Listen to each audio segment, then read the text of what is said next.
Hi and welcome to Tiffany's Tiny Things. In today's video, I wanted to make something a little bit different for Halloween. And when I saw this little music box in a thrift shop, I just knew I had to do something with it. You voted, and the theme is going to be The Nightmare Before Christmas. So let's get started. First of all, to save some time instead of sculpting, I bought some 3D files and I printed some things. I printed Zero, the dog, and his house, Sally and Jack, and some pumpkins. Now I've printed them and it's time to clean them in some alcohol.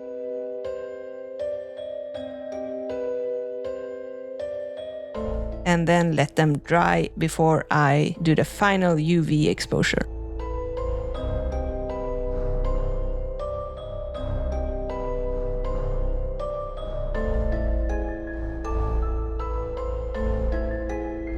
Here are the finished 3D printed pieces. Here are the little pumpkins. I actually printed 2 different sizes of Jack and Sally, but I ended up choosing the smaller one, but just to be sure. And this is the Zero print. I'll start with removing everything inside the box that I don't need anymore, and the little fairy that was actually on there pretty good, so yeah, it was a little bit of a struggle. And also the little mirror. We won't be needing that.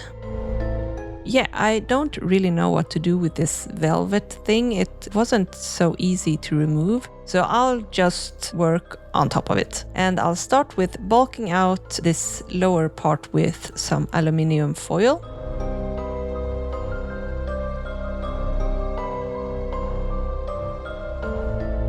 And then I'll start sculpting with this air dry paper clay. I really think this clay is nice when you do a project like this. You can't really do much detail to it, but for landscape and stuff it's really good. But it dries kind of fast on the surface, so you have to be quite fast. I'll do first one layer like this, and then I do one more layer where I do a little bit more detail.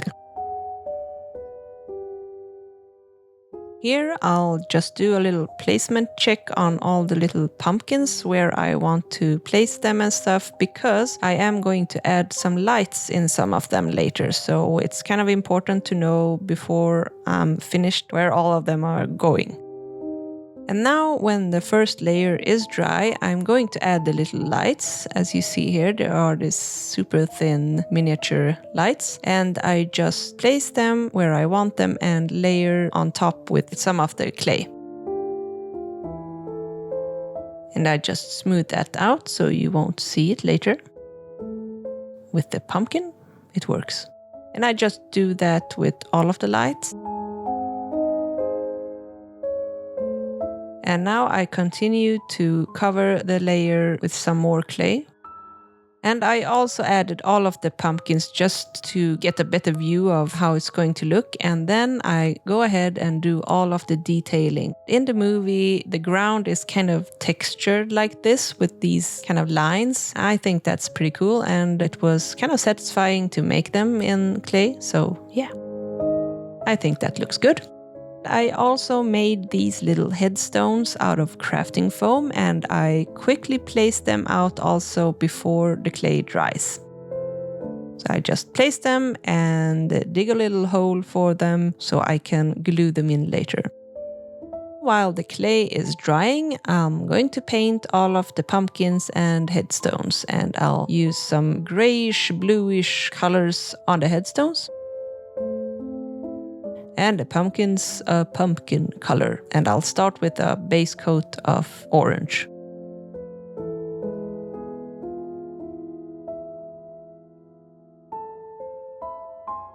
Somehow I forgot to film when I dry brushed the pumpkins, so yeah. But now I'll start with painting Jack and Sally. So I'll start with the little platform they are standing on. Then I continue with Zero. And, I want everything to be cohesive, so that's why I do everything at once, so they do have the same color schemes. I use this bluish gray. And this is just regular miniature acrylics from Vallejo. And then I'll start painting the ground I sculpted before with the same bluish gray color. And while that's drying, I do the pumpkins on Jack and Sally's little platform.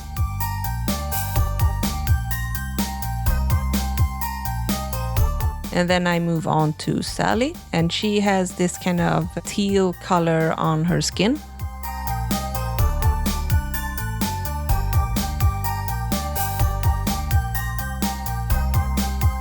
And then I do a base coat of white on Jack.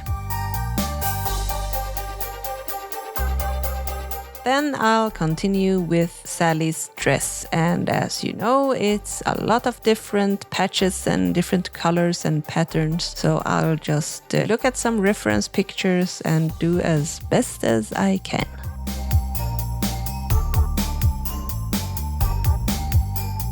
And then I paint her hair. I paint it with a mix of red and a little bit of brown. And now it's time for all the little patterns and details. And I thought I'd try out and use this liner pencil. It worked pretty well. So yeah, I just do the patterns here. And all the stitching. Also on her body, the stitching. And her face, of course. And I did the same thing off camera with Jack's suit because there I really had to concentrate, so I just couldn't film it. But here you see when I add some shading and other details with some acrylic paint on his suit as well. And now they are done, and I just finished them with some spray varnish. After that, I'm painting Zero, and I'll start with a base coat of white, and then I add some shading with some gray tones, like in his eyes and in his mouth, and on places I think there would be shadows. And I also dry brush him at the end, so he's not like pure white. And I dry brush the headstones as well. Now it's time for the iconic hill in front of the moon. So I'll just cut that out in crafting foam, like this. And now the great thing about foam is that you can just carve markings into it. So I'll do the same pattern, but I just use this wooden tool and just kind of drag it along like a pencil, I guess, on top of it, and it makes these markings. And now I'll paint it the same bluish gray as the ground before. And let that dry. Then I dry brush it with some very light gray on top of it.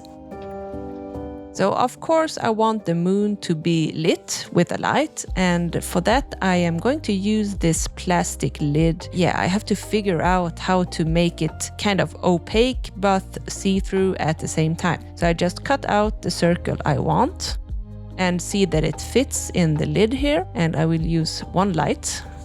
And this will be the sky. This is also crafting foam that is black with black glitter. But first I will paint the inside of the lid with white mixed with just a tiny bit of yellow, so that when the light is lit it will kind of bounce on the light color from behind. Let's start with the moon. So I'll start with sanding it a bit so that the paint will actually have something to grip to. I try to paint it this same yellowish white. But when I tried it out later, it just didn't look good with the light coming from behind. So we try a different technique. I wipe it off and take some alcohol and add a little bit of paint in hopes that it will kind of dry and spread out evenly on top of the plastic. And while I'll wait for that to dry, I paint everything on the inside of the walls here just pure black. And the same thing on the inside of the drawer here. And when the paint is dry, I just cover everything inside with some matte Mod Podge and let that dry. And then I glue all the little pumpkins in place.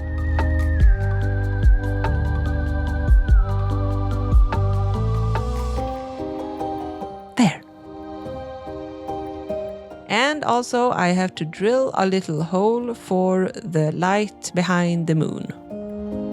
Now I'm going to cut out the piece that's going to be the sky. So I just measure the piece out with the box like this, and then I cut it out with my X-Acto knife.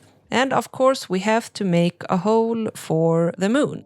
I take that piece of plastic that I painted before, measure out the hole, and as you see, I use this smaller container to make a little bit of smaller hole, just so we can glue the foam on top of this easier, if you know what I mean. As you see, I removed the paint actually and just sanded it really well, so it kind of this foggy look to it.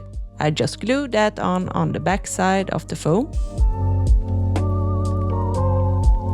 I added these little bit of thicker foam pieces on the inside of the lid to create kind of a distance so that the light diffuses better behind the moon. And then I just glued the sky and moon in place, and as you see I also attached the hill on top of it. And as you see it looks really nice with the light on. And then I realized I wanted some vines from the pumpkins, so I took these embroidery threads. I didn't have this perfect shade of blue, so I took dark green ones. I just added blue paint with a little bit of white and Mod Podge and water. And now I just place them where I want them, and when they are dry, they will stick to the surface. And back to zero. I painted his nose a pumpkin color off camera, and then I realized that he has a collar, so I took some embroidery thread and glued that on his neck with some Mod Podge.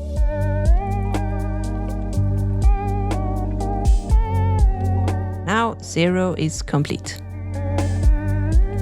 Now I'm going to attach Jack and Sally to the little springy part inside of the box, so I'll use this wooden stick, glue it in place with some hot glue like this, and then I just cut it to size and glue it with hot glue inside of the box. And in theory this should work, but it doesn't. As you see, I can't close it. I kind of miscalculated, so yeah, what to do? I decided to remove the sky again and actually remove the little foam pieces that created the space, so we had the diffusion. This was the only way to make the lid actually close, so yeah, now we won't get the same diffusion as before, but it will work. It works. It looks totally fine, so yeah. Sometimes things doesn't go as we plan from the beginning. And now I can actually glue Jack and Sally in place and the lid will actually close, so I'm happy. I painted the bottom of the box and added these little legs to it, and now it's time for the rest of the outside. So I start with sanding everything very thoroughly so that the paint and glue will stick better to it later. On the top of the lid here, I am going to add this piece of foam. So I just try it out here with zero and some pumpkins, and I do some markings where I will add the lights later. And I make some holes for the lights, and I always test out the lights before I attach them, because you never know if you get a faulty light. So I just tape the lights on the backside of the foam here, and then I glue the foam in place on top of the lid with some regular Uhu glue. Then I do a base coat of black on the sides of the box.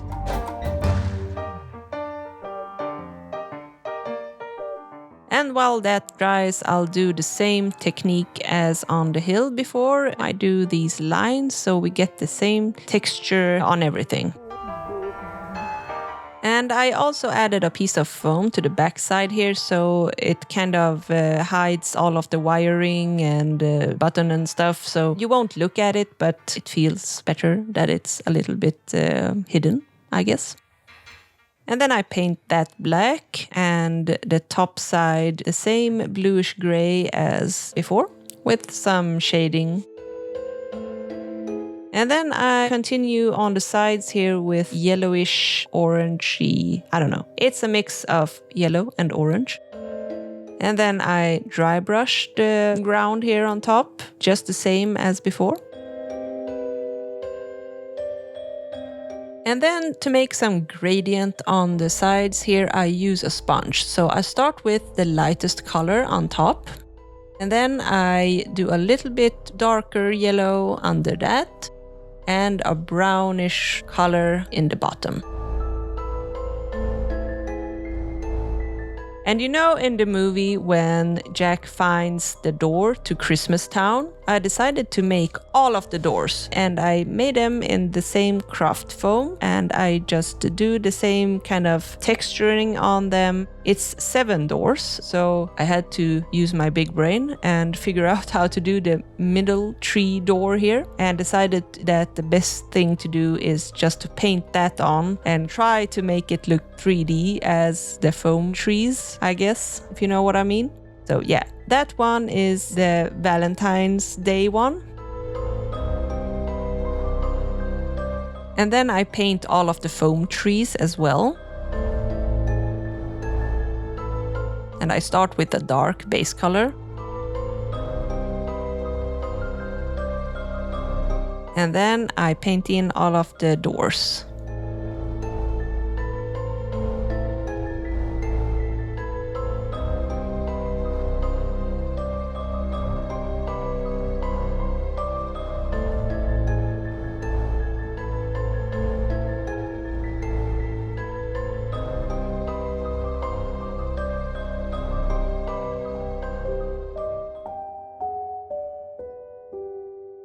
And I finished them with some dry brushing with some lighter colors, and this is really where the magic happens because all of the details just pop out, and I really like that. It's so satisfying. And I do kind of the same thing on the painted on tree. And then I'm going to add the 3D elements on the Christmas tree here. I add some golden thread and I attach that with some Mod Podge. And then I attach some little beads that will be the Christmas tree decorations. And I also add beads to the other doors as the door handles. Now it's time to glue everything in place. I'll start with 0 and the pumpkins on top with some hot glue.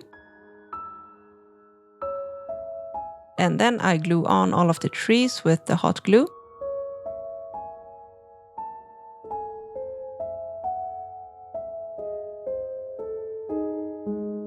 And of course, I cut open where the lid is.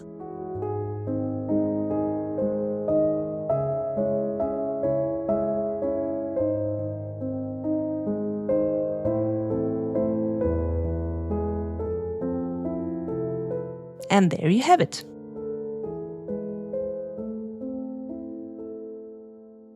And as a surprise, I added a little secret Santa hat in the drawer. And now I'll just cover everything with some matte Mod Podge on the outside. And when that is dry, we are finished and it's time for the beauty shots.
Thank you so much for watching till the end of this video. I really hope you enjoyed it, and if you did, give it a like, subscribe, and push the bell button so you don't miss my upcoming videos. And also a big thank you to my Patreons. If you would like to be one of my Patreons, click at the link in the box below this video. And with that, have a happy Halloween.